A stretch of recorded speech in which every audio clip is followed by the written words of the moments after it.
You know what? Not a single Democrat is here today because not a single one of them gives a damn about the fact that they lied to the American people for 4 years. They knew. Every one of them knew that Joe Biden was mentally not competent to do the job. The White House press secretary, she knew when she stood in front of the American people and lied over and over and over again, and they're not here because they can't defend themselves. What's up, everyone? Welcome back to Capital News, your one-stop channel for all the hottest political moments, fiery exchanges, and viral takedowns straight from Capitol Hill. And today, oh boy, Ted Cruz just went nuclear. The senator from Texas didn't just throw shade, he brought the receipts, or should I say, the Autopen stats. Buckle up, because Cruz didn't hold anything back. Thank you. Senator Cruz. Thank you, Mr. Chairman. The Biden administration may go down in history as the most brazen constitutional fraud in American history. A Potemkin presidency fronted by a failing puppet with staffers behind the scenes pulling the strings. This is not political hyperbole. The American people saw it with their own eyes during the June 2024 debate. Numerous times, Biden stood frozen behind the podium, mouth agape, eyes frozen and unblinking. When he did speak, his words were confused and disjointed. I said that night, this is the most consequential presidential debate in history because it will result in one of the two candidates being removed from the ballot. That was exactly right.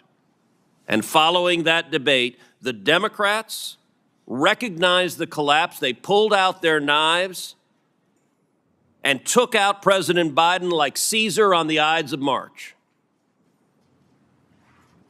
For all of their strutting about, protesting that they support democracy, not a one of them gave a damn about democracy when they pulled Biden off the ballot and dropped Kamala Harris in without a single Democrat primary voter voting for him. And you know what? Not a single Democrat is here today because not a single one of them gives a damn about the fact that they lied to the American people for 4 years. They knew.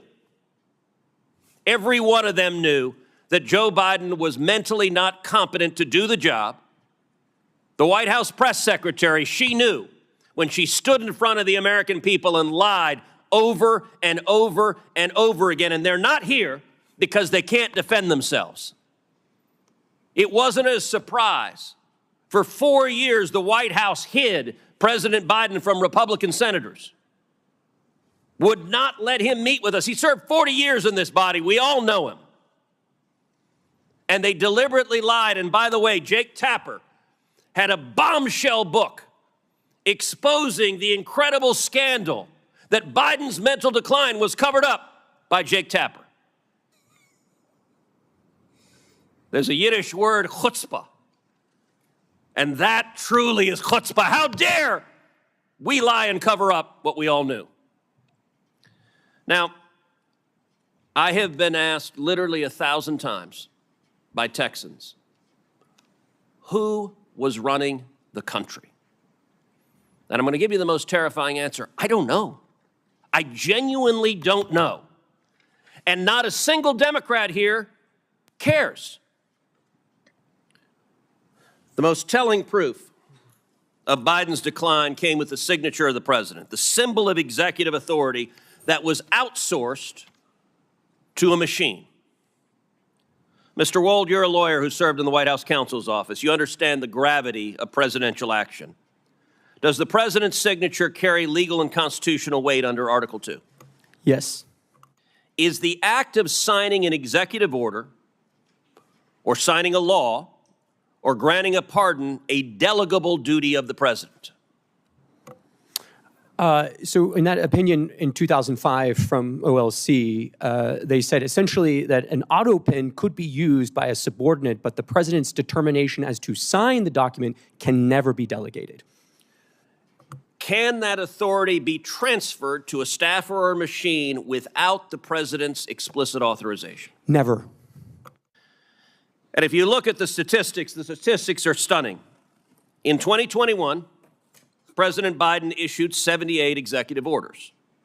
None were signed with an Autopen.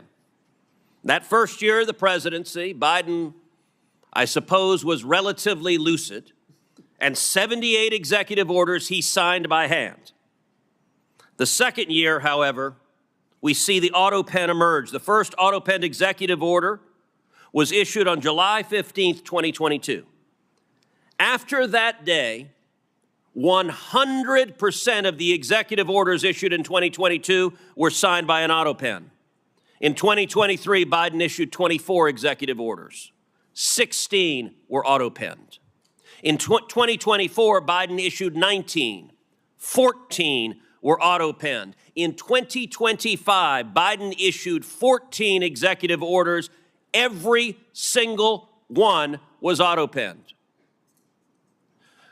Mr. Wald, let me ask you as a legal matter, if there's a law that's passed both houses of Congress and it goes to the White House, and a staffer autopens signing that law without the president's authorization, is that law legally passed and signed into law? No. If an executive order is issued and a staffer autopens it without the president's authorization, is that executive order legally binding? No. And if a pardon is issued from the President of the United States and a staffer autopens it without the President's authorization, is that pardon legally binding? No. Under the Biden White House, the ceremonial song, Hail to the Chief, was effectively replaced with Hail to the Pen. And it was an outright assault on democracy. And every reporter covering this ought to ask, why doesn't a Democrat care? We heard about the moral responsibilities of a staffer. How about an elected senator who knows damn well that if we get into a war and Iran is preparing to fire a nuclear weapon at the United States, that the commander-in-chief is busy playing with his Jell-O and is not competent to defend ourselves? And every member of the cabinet, the chief of staff, the press secretary, and the members of Congress who lied about this on a daily basis with the press's complicity, they are all responsible for subverting democracy. Senator Cornyn. What do you think about Ted Cruz's Autopen takedown? Was it a fair shot or just more political theater? Drop your thoughts in the comments below. And hey, if you love sharp political commentary and moments the mainstream won't show you, make sure to smash that like button, hit subscribe, and ring that notification bell so you never miss a moment from Capitol News. Until next time, signing off, stay sharp, stay informed, and stay tuned.